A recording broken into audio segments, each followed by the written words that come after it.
good evening. My name is Deb, and I would like to welcome you all to the weekly meeting of the Rotary Club of Motorcycling Rotarians. Okay, now say that all 10 times really fast. Um, I'm so excited. We have so many visitors this evening. Before we launch into our speaker, I just want to find out, do I got any happy bucks that anybody wants to share? Ooh, I see Keith.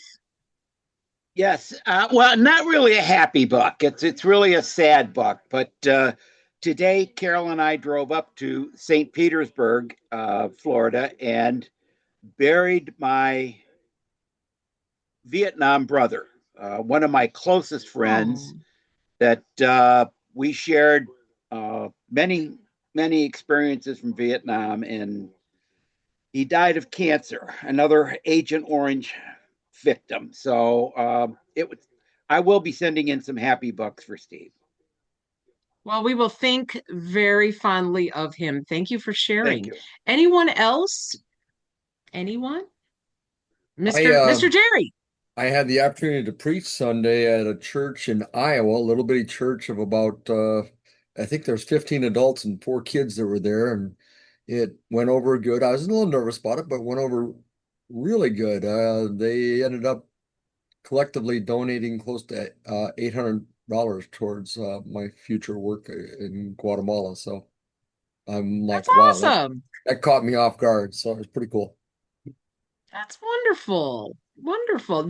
Well, and you didn't have a recording of it, so we didn't get the chance to No, not in this little bitty church, so it's not the case. But I do have a recording of the one I did in the end of December there at my church. So it was pretty cool. I closed with my chicken story. So, I mean, that's the best award in the world, man. And I should give a big happy buck for that because I haven't had that yet. And I think everybody on here has seen my Facebook post about that. But I earned a chicken, and it doesn't get any better than that. It really doesn't get any better than that. So. I'll have to get the our web address for our Venmo so that anybody who wants to contribute can. You know, we're Yep. happy to accept any contributions. Obviously, they go to a good cause. Here we are. All right. So if there's nothing further, anybody? Bueller? Bueller? Builder. Okay. I am going to go and get my prepared note here so that I can introduce our speaker this evening. And get us going forward. So, I want to welcome Francisco Fernandez, the executive director of Casa Colibrí, and he is going to be speaking tonight on the history of Guatemala that led up to the indigenous situation existing there in northwest Guatemala. Obviously, we've got some really good ties to Casa Colibrí and to Guatemala. So, Francisco, please take the floor. Well, thank you. It's a pleasure being here. Good evening to all. Um, it's been a life-changing experience being at Casa Colibrí doing the mission work we do for myself and many others. However, very many times do we get asked the question of why we work out there, why do we work in the remote western highlands of Guatemala? And why is it that the situation there is that precarious? So, in the hope of bringing more light to an answer, this requires to go back in history. So, if you would allow me to share my screen, I would like to present to you. I've presented to you. Can you all see image? Can you see?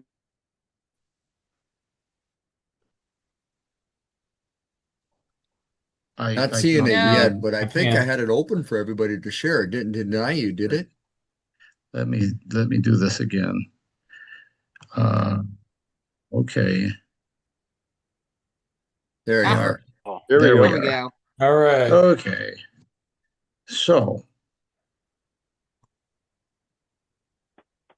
all right. So why do we do what we do up at Casa Colibri in the northwestern highlands, and why is it that it requires so much help? Well, first of all, we need to go back in time, and I'll give you a bit of a background of why there is such discrepancies in social in equal opportunities in our country. Um, it's based in its historic roots. We have to go back to the Mayan times, the ancestral times, and revisit a little bit what was Guatemala before the Europeans came and colonized our territory. Um, the Mayan world used to be a territory that was vast, as going from Veracruz in Mexico down to the northern part of Honduras and El Salvador, including all of the Yucatan Peninsula, Belize, and Guatemala, of course. This goes back to about the formative period, maybe about 2,000 years before Christ, to 1520 Spaniards disembarked in Guatemala. See the Maya, have to see it as one great big self map. This was many territories in very, very many different kingdoms. World thirst of more terror. Excuse me, Francisco. Yeah, I'm getting a breakup of your voice. Can you turn off your video on you, and maybe that'll give you a little more bandwidth? See about just in the bottom line, just click on video, and then you should still be able to talk to us. Right. How's that? That might help. Thank you. Okay, so we don't have to understand nation as a great big nation and peaceful one.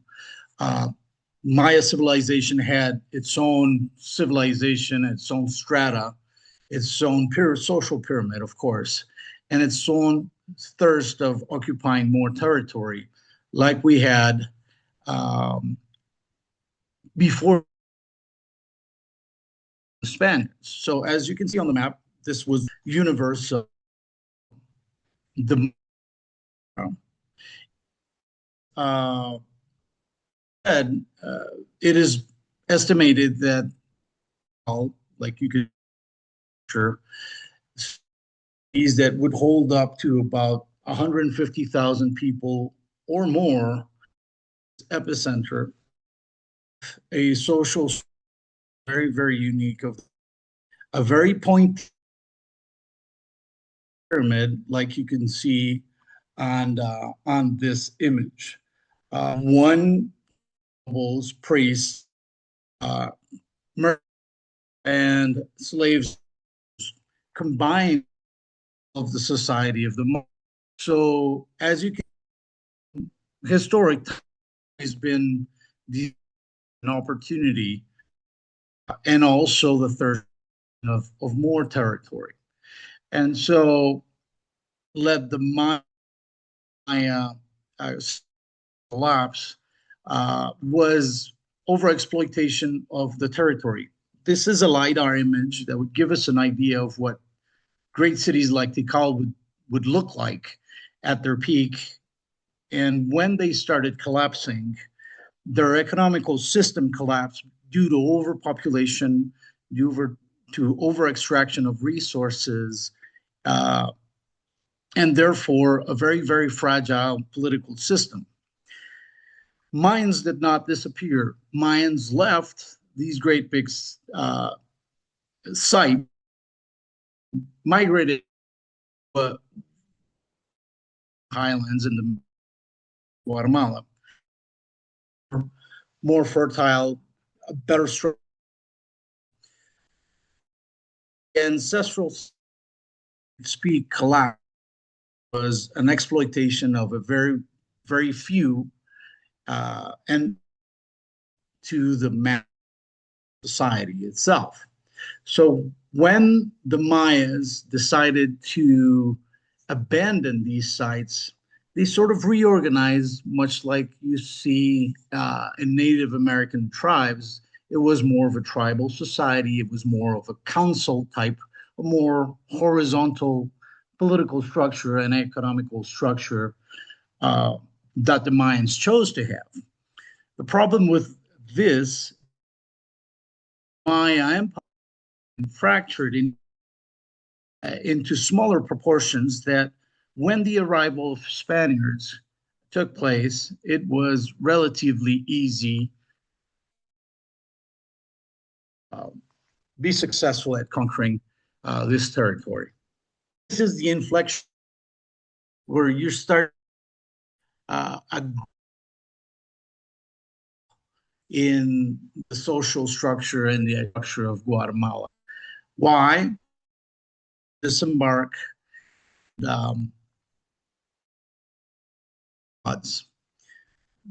in essence, what change you change one leader, you change one, and it changes to a different one.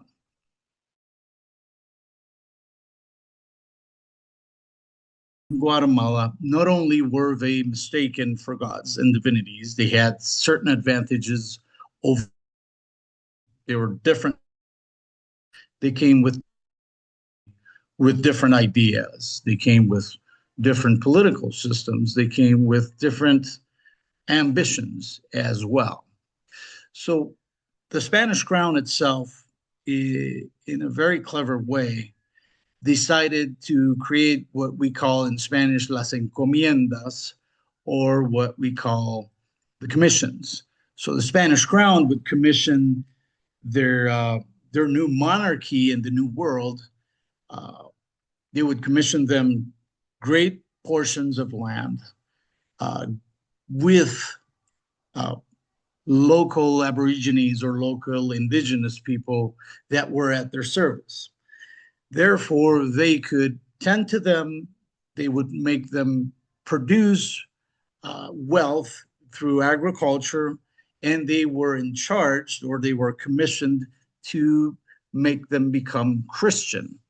And therefore, in return, they would get states, they would get prime locations for agriculture, stripping obviously all of the land from the original Mayas when the conquest took place. Therefore, Mayans were utilized as servants, not necessarily as slaves.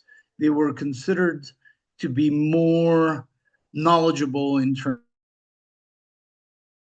They were considered of more value came to construction. Therefore, Mayans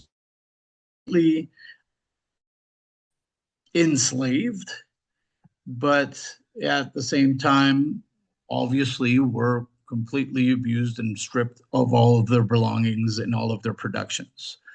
It was up to the encomendado, or to the new noble, to tend to them, to feed them, and obviously to pay tributes to the Spanish crown. The conquistador of Guatemala is a man called Pedro de Alvarado, who disembarks in 1524 and takes charge of occupying and conquering all of Central America. The Guatemala, all the territory that included the southern part of Mexico, Quintana Roo, Chiapas, and Yucatan Peninsula, all the way down to Costa Rica. Therefore, the occupation of the Spaniards was, the conquest process took about 40 to 45 years in total to occupy all of the territory of Central America. Here you have an example, as I was telling you, of the new noble America, or for that matter, would receive food in forms of precious, even to pay tributes to the Spanish crown and keep a portion as a reward for the conquest, with the obligation, obviously, of turning them into Catholic Christians. The legacy and the quality of Guatemala grew more. The descendants of those Spaniards, this new monarchy in Central America, to what we know the elite of Guatemala. Evidently, these inherited hacienda-like properties, excessive amounts, the better type of croppable lands, and left less desirable, less fertile, less exploitable, the Maya nation. And these discrepancy or this abyss in the socio-economical structure grew even further throughout the years. This takes place anywhere between the Spanish colonization to the late 1800s in Guatemala. And when you see the industrial boom, this led to different types of opportunities and even more gaps in terms of the social equality and the land equality and the wealth equality in Guatemala. As you can see here, you have examples of what is prime territory. You would see enormous extensions of land like you see in this picture. When the Spaniards disembarked, they would stand on top of the hill and they would say, all the way to the back hill you see in front, to the left and to the right, is all yours, including the savages. This is how the land distribution took place originally. In the mid 1800s, Guatemala, the Kingdom of Guatemala, became independent of Spain in 1821. And by the mid-century of the 19th century, this country, which was the Federation of Provinces of Central America, which was from Guatemala, again, down to Costa Rica, was a single nation that fractured. This concept of being a united federation of provinces of Central America was no longer feasible and no longer desired by each province of Central America, which then resulted into the final fraction of the 5 countries of Central America. At that time, in that moment, there was a second land redistribution. In this case, this distribution was stripping away all the properties from the Spanish crown and scraping away the properties of the Catholic Church and redistributing itself among the elite of that moment.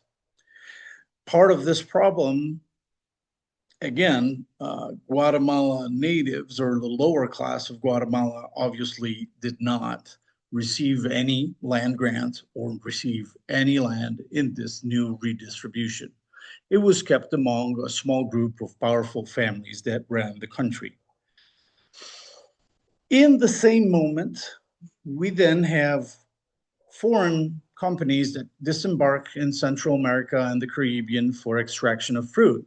Many of you may have heard of the United Fruit Company.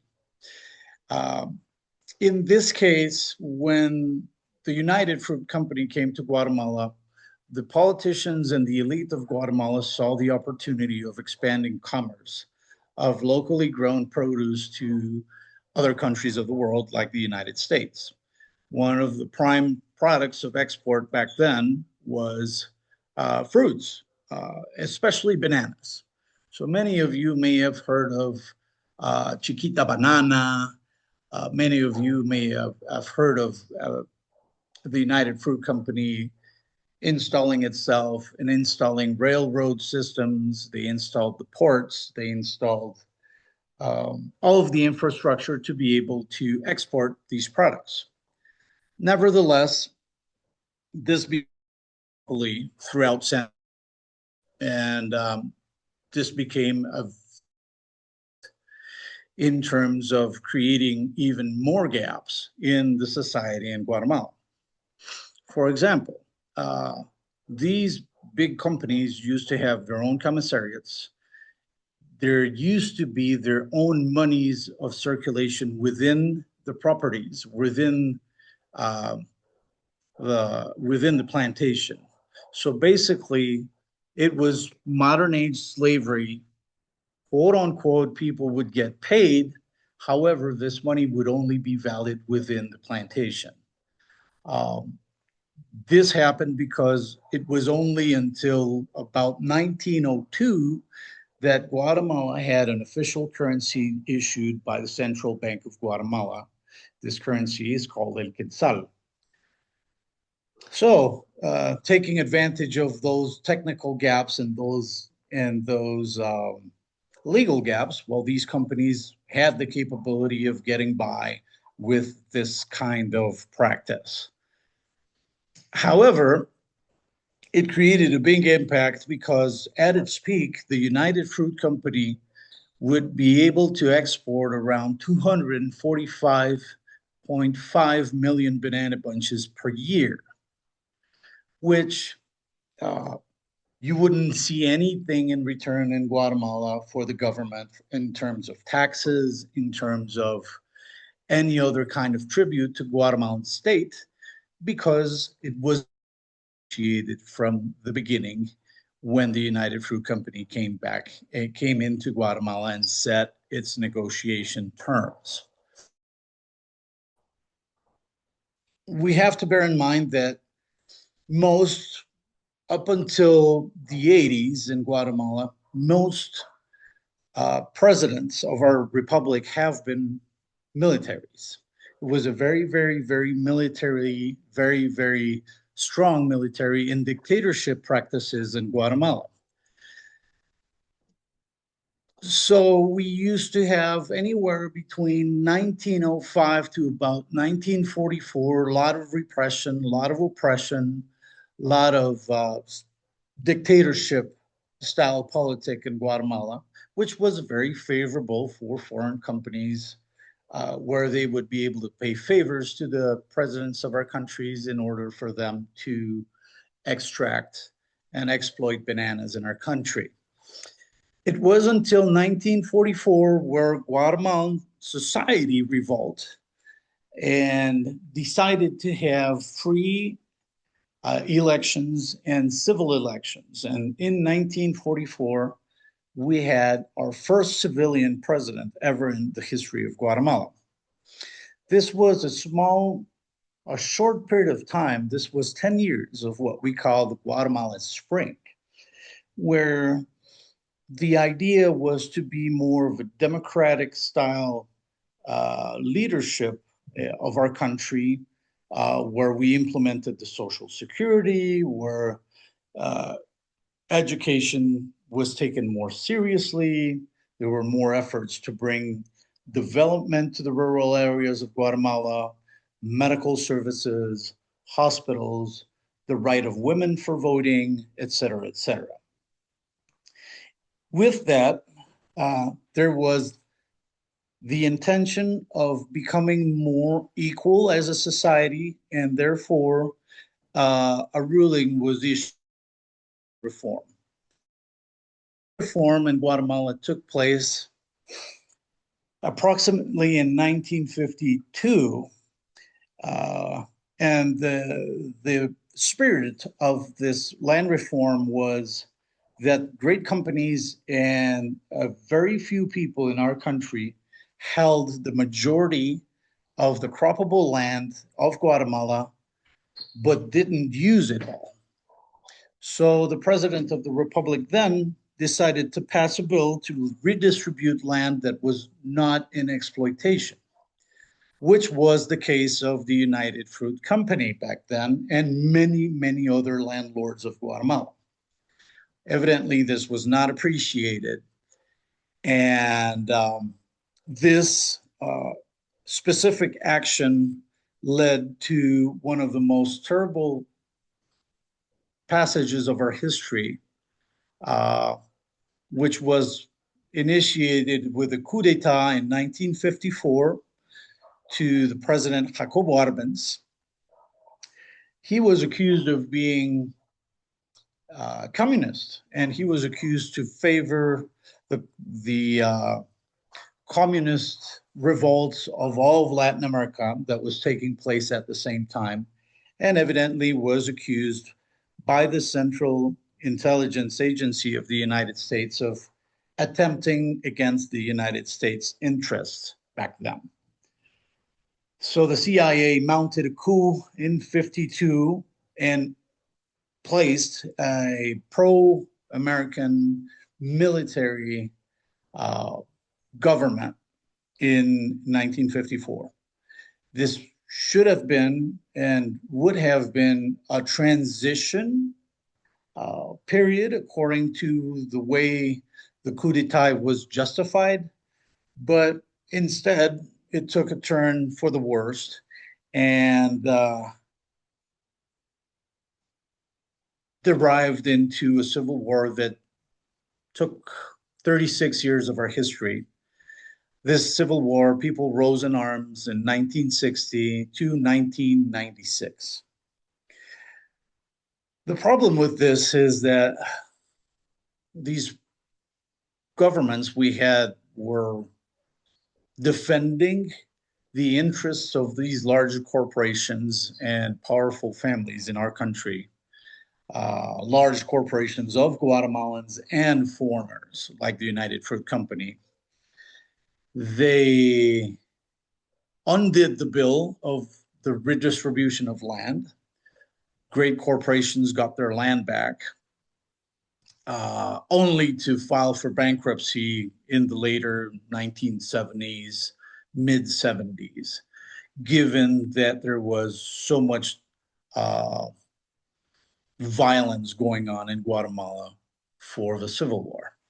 So people rose in arms for one very simple reason: the abuse of power of these corporations, the lack of opportunities, and the abuse of power by the central government, which was essentially military governments that were dictating the decisions of our country. And this is the inflection point where the discrepancies in the social economical equalities got even worse. Why? Because during 36 years, you had zero investment in education, you had zero investment in health, you had zero investment in infrastructure, zero anything for the well-being of the more impoverished and more rural areas of Guatemala. This led to many violent crimes during, especially during the early 80s in Guatemala, where the military dictatorship authorized what is called today as genocide. I mean, Guatemala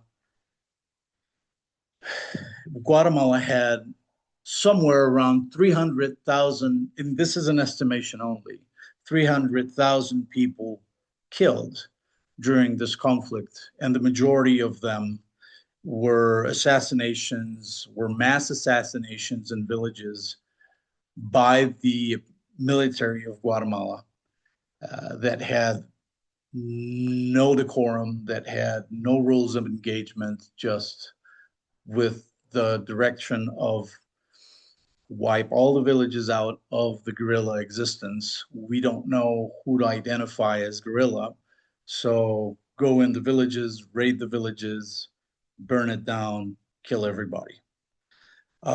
Human rights were violated left and right. To this day, there's people that not been found, people that were never found after they were kidnapped or abducted, or shot dead, buried in common pits. This is a really dark part of our history.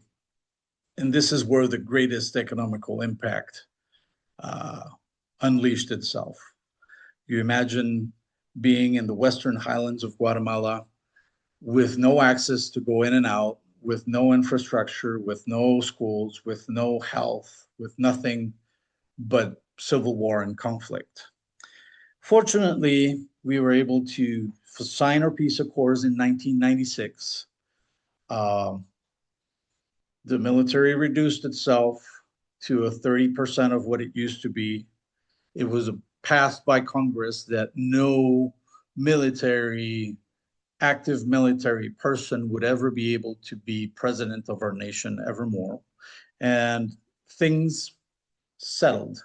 However, uh, the opportunities, the infrastructure, the schooling, the health, the opportunities of commerce were just not there. Uh, you impede a society of accessing to those basic human rights, such as health and education, for close to 40 years, and you gain, it is estimated that we have a setback of about almost 90 or 100 years in terms of progress when you compare the rural areas of Guatemala to the prosperous metropolises that you see nowadays out there. So again, Guatemala has learned something, and all Guatemalans have, is that we see no sense in fighting amongst each other to protect other people's interests. We don't believe in that anymore. We believe in social systems, and we believe in social justices.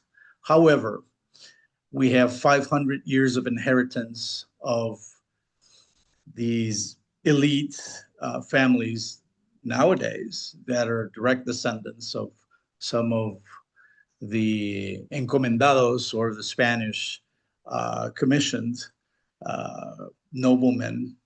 So in reality, wealth really never distributed itself adequately. It always has remained, and still remains to this day, in a few hands in our country. So the long-term consequences, you have poverty, you have extreme poverty, you have malnutrition, lack of opportunities for economical growth. Therefore, you have immigration, you have mostly illegal immigration. You have to consider that many people fled Guatemala. It is estimated that during the Civil War time, there was about 1.5 million Guatemalans that fled, that seek for asylum, or just simply migrated illegally elsewhere to save their families, to go and look for a better future and for better economical position. And to this day, you still have the phenomena of illegal immigration, given that prosperity has not reached all of those rural areas of Guatemala. As you can see, schooling is precarious. The services, the health services are better, but almost non-existent sometime in the furthest little villages you see in Guatemala. The opportunity of them having a doctor go out and see them is close to zero. And that, ladies and gentlemen, is the reason why we do what we do. Casa Colibrí, as you're all familiar with, does programs that are focused on literacy, in health, in infrastructure, trying to provide better solutions, better quality of life for the people we help out in the northwestern highlands. So with this being said, I hope that this enlightens a little better in a more global way of why it is that Guatemala is where it is today, given its history, and given the hardship that history has provided us as an outcome. However, Guatemalans are kind and like to smile. So if you can be something, be kind. Thank you all for your attention, and if you have any questions, I'll be glad to answer them.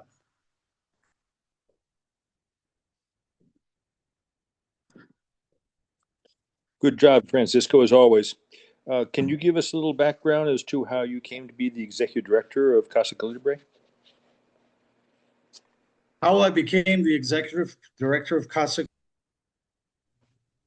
was an accident. Like many, I consider myself a lucky. I ran across a couple of American people in 2000. I was sensed only in some trip going out to some little Hey, villages in Francisco, Western hold on Hill. a second. Hold on. I'm going to shut everybody's cameras back off because we enjoyed listening to you for most of your presentation, and the cameras coming back on seem to have cut back in the audio. So we'll just do this by voice. About that. Can you hear me better? I can hear you We, fine. we can hear better now. Thank you. I was supposed to be an interpreter, and little that I knew that I was embarking myself in an adventure that would change my life. I ended up in some little village in the very far northwest corner of Guatemala, uh, sleeping in a school on the ground with a couple of American people that had built a school there. And completely unprepared for what I went for. I mean, I had not the right clothes, I had not the right shoes, I had not the right nothing.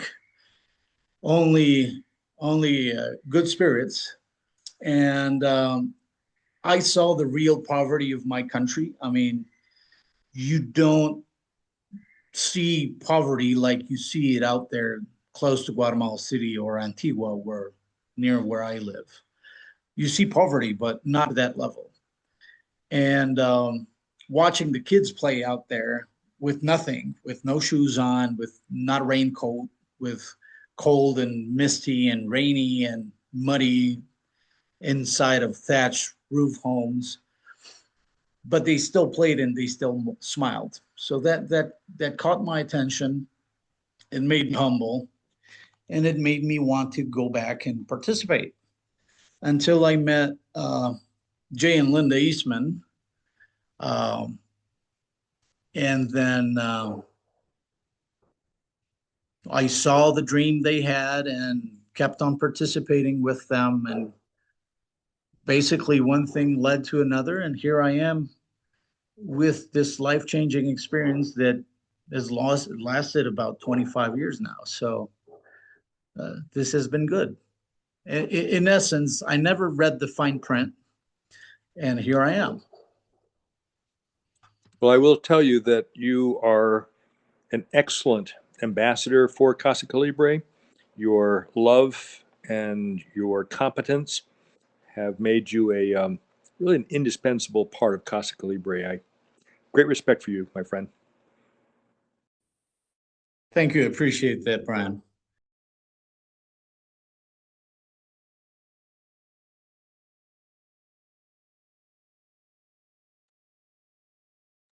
Francisco, you've certainly seen a lot of changes through the years, and there's some that are interesting concern to me. I mean, certainly mobility to get in and out of the villages has changed a lot, especially over the last 5, 6 years.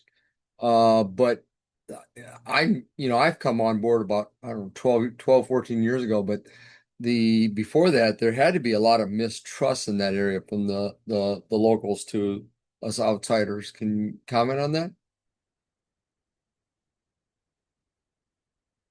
Yes, that trust is a very big word in our country, in our culture. And as you can imagine,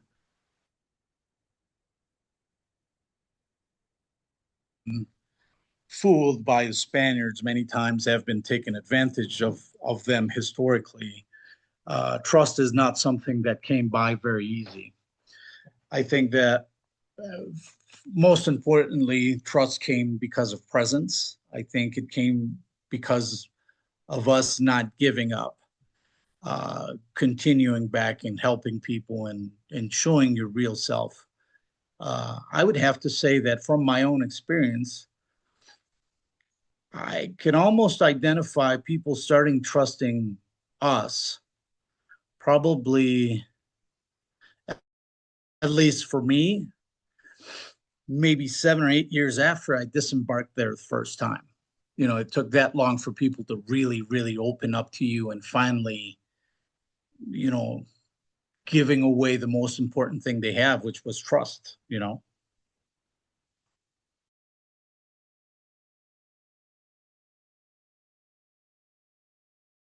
Yeah, I've certainly marveled. I mean, it's not been this long for me as all, like I said, but I marvel every time one of those families trusts their little kids with me. And, I love to play with those kids and enjoy that relationship very well. So it's just knowing what they went through before that to have that privilege these days is just amazing to me.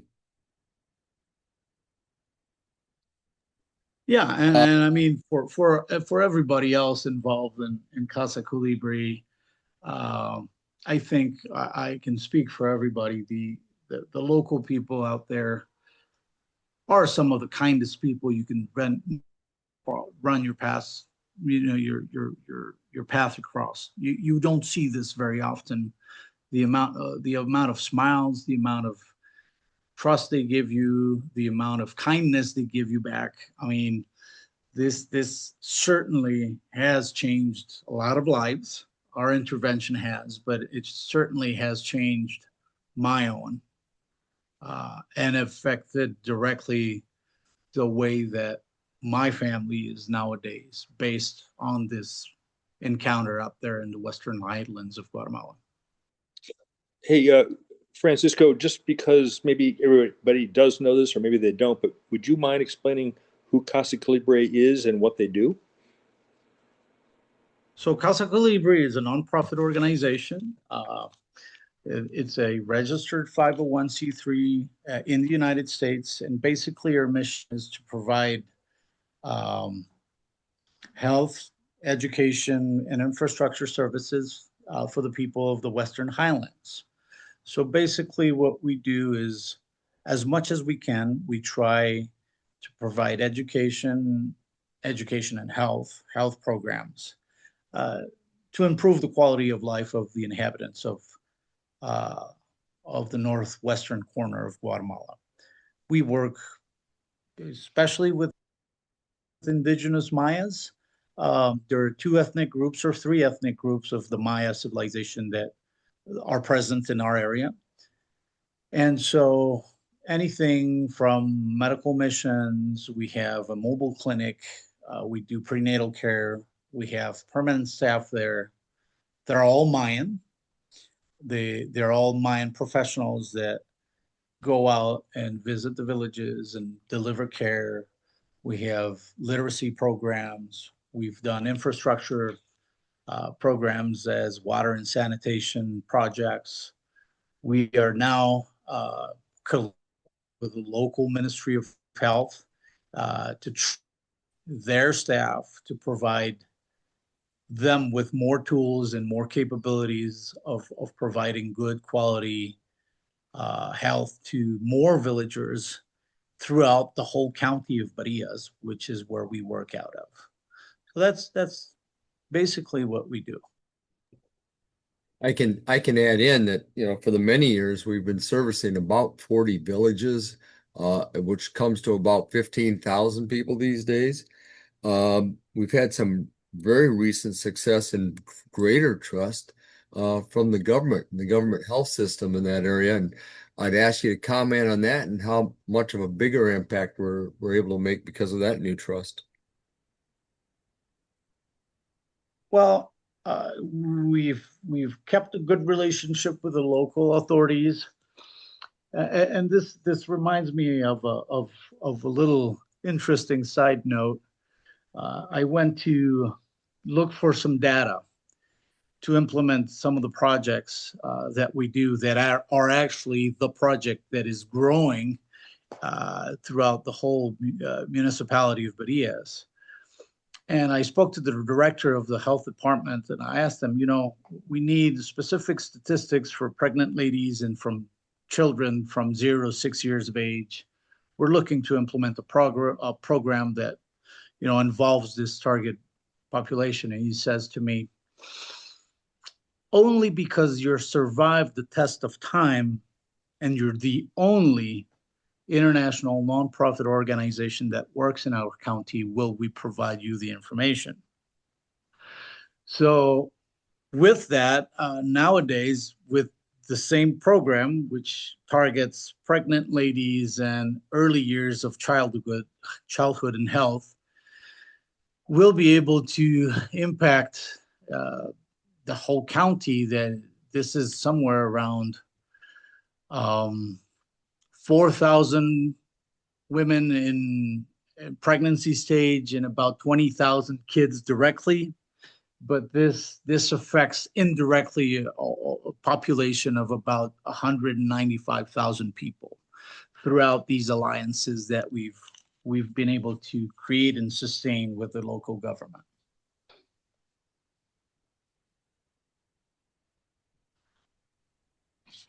Francisco, would you like to tell a story, or can I, about the guacamole?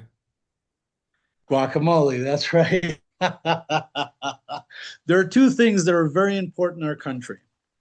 This is number one is friendship and trust. And number two is how you gain that. And friendship and trust is gained by two things. One is coffee and cake and spend time together. And two is Linda Eastman's secret guacamole recipe that got us in with the local director of the public health system years ago.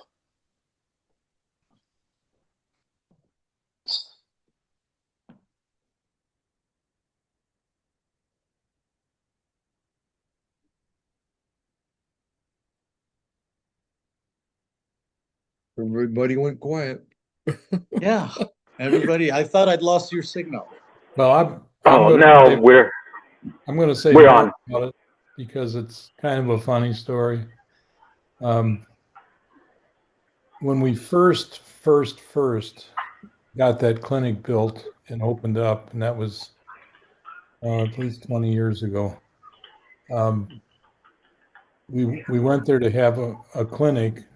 In those days, they call it a jornada, which is basically a large number of personnel come and see a large number of people. It's sort of like the circus has come to town. And we were up there getting ready to do it. And now this is 3 hours away by truck from the main town, Barrias. And up came an ambulance with the lights blaring, and I don't know if the siren was going or not, but they came all the way up through this rough road to get to where the clinic was. And it was the head of the health department come up to inspect us as we were preparing for our first clinic in Nuevo Eden. And we said, "Uh-oh, now what? What's going to happen? They're going to shut us down?" So the director got out, and all of his fellow directors or whatever, they walked around, they walked in the clinic, they looked around, and so forth. And of course, this clinic was the nicest building within about 100 miles in any direction. And they said, "Oh, this is pretty nice. This is, this looks pretty good." And so the director said, "We really like this. This is great." And it was nearly the end of the day, and Linda said, "Well, how about if I make you some guacamole? Would that be good? We've got some chips here and some guacamole." And director settled down in the seat and said, "Well, you have any beer?" Yeah, well, yeah. How about a beer too? So he and the group sat there and had Linda's guacamole and had a beer. And by the time they were done, they were the best pals, and you know saying, "Well, this looks like a really great venture, and we're really happy you're here," and so forth and so on. And I always say that was the beginning of our acceptance. It took a lot longer before them to really trust us, but that was the start. Linda's guacamole, and I'll always believe that. That's right. That's awesome. Guacamole is the national language. More or less. That's right. Francisco, I have a question for you that came up while I was watching your program, and I'm sorry I haven't commented before this. I was dreadfully silent. I thought that I was muted purposely, but anyway, my question is, do people from other countries in Central and South America come to Guatemala undocumented, like Oh to yeah, flee from where they're going or where we've they're had from? we've had full mind. 80s were in South America, and many ways to get to the United States or to Mexico, stayed back in Guatemala. Many people, had their civil a little bit later. Their Salvadorian people came to us. Lots of people, Venezuela in 10 years. People from people Ecuador, South America that settled in Guatemala. It is not uncommon. They can't their way all the way to the United States and end up.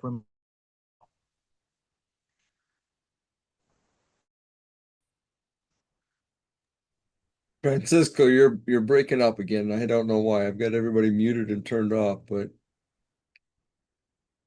you still there? I think we Sorry. lost Francisco. No, There he's back. the signal is unstable. It's storming a little bit outside, so that might be why. You're back again, but I don't think we heard your response to Linda at all, really. Yes, the response is yes. There's people from El Salvador. There has been people lately from Venezuela that came fleeing the Maduro era. People from Haiti as well. I mean, there's been people immigration to Guatemala from Central America as well.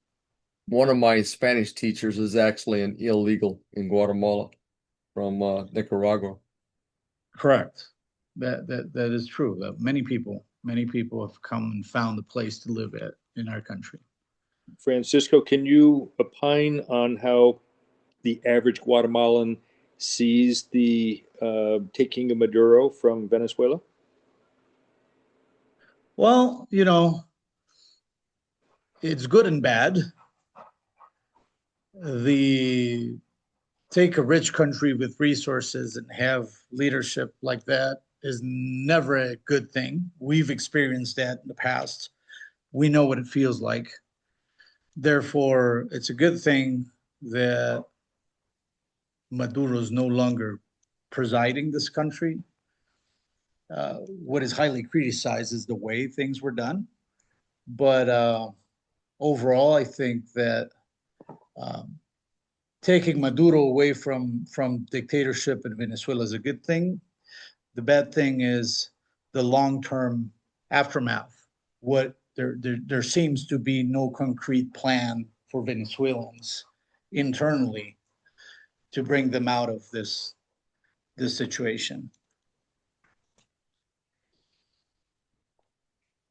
Okay, thank you.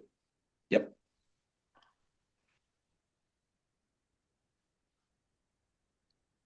I need to go, but hey, thanks so much, Francisco, for speaking and telling us all about the things that you're doing and Guatemala. And Jerry, thanks for the invitation. And I look forward to the next time that we can all be together. It's been Thanks, my Brian. absolute Hey. pleasure, Brian. Hey, I Brian. want to take a We'll talk minute soon. as the president of the Rotary Club of Motorcycling Rotarians, and thank you, Francisco, for coming on this evening. Obviously, this has been a something close to Jerry's heart. He has shared with us on many occasions. Emilio has shared with us. I really appreciate you coming today, and hopefully, we'll get you all to come back and visit us again. It will be my absolute honor. Thank you for inviting me. It's been a pleasure. I truly enjoyed it, and I hope you all enjoyed it as well. Excellent. At this point, we can conclude our meeting. Jerry, do you have any final words?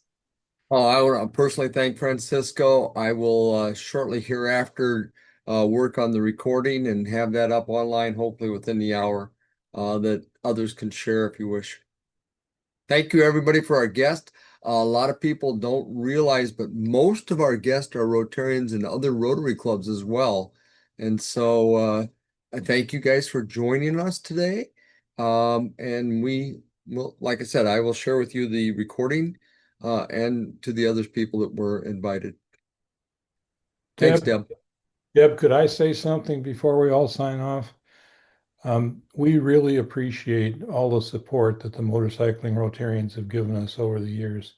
We really, I know Jerry put you up to it, but we really appreciate your support, and it helps us to do the things that we can do. Thank you. I think it's an amazing it's an amazing story. And and I'm lucky because I work with Jerry all the time. I mean, it's funny because he called me like 10 minutes before this meeting. And we talk all the time, and I get to hear about his adventures, and he has a really deep love for Guatemala. And so obviously it's very close to his heart. And I think that is the kind of situation and relationship that makes you go, wow. I mean, it has made me go, wow, how cool is that? That he's going to this foreign country and helping people every time. And it may be an administrative role, it can be a, physically hands-on role, and we're able to help him complete that journey. So I'm really glad. I thank you all so much for coming this evening, and I look forward to having you visit again. I can help any one of you come visit with me. Well, you guys ought to all ride down. There you go. Hopefully we get there with Let's all go. of our bikes. Those Mexico people, I don't know. Thanks so much for having me too. This is Mike, and what an eye opener, Francisco. Thank you very much. Thanks, It's my Mike. pleasure, Mike. Anytime. Have a good evening, everyone. Thanks, Thank Deb. you, Talk to everybody. you soon. Thank Bye, you all. everybody. Take care, everybody. Bye-bye. Goodbye. Thank you.